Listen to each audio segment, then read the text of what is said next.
The Bible and Game of Thrones, what do they have in common? Okay, there's a story in Game of Thrones that sounds very familiar to a story in the Bible. It is the story of Cersei Lannister, of how she usurped power after her husband Geoffrey Baratheon was killed, and her children, all the children of Geoffrey Baratheon, she killed all of them and usurped power violently. She began to rule them oppressively. And a priest whose name was Ice Sparrow tried to usurp her, but he was unsuccessful. Now, that's the story of the Bible. There was a woman whose name was Atala. Atala was the mother of a king. His name was Jehoram.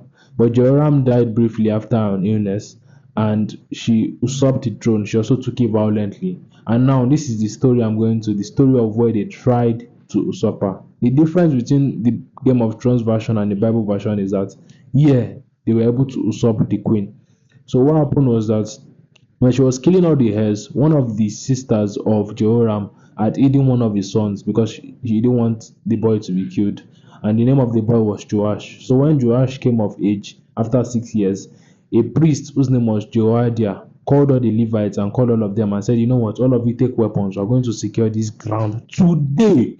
And when they did that, the Levites came together, they shielded the boy, they crowned him king, and people were jubilating. When they were jubilating, she heard the sounds of them jubilating, and she came out and was like, treason, treason, treason. But the other was like, who's this one?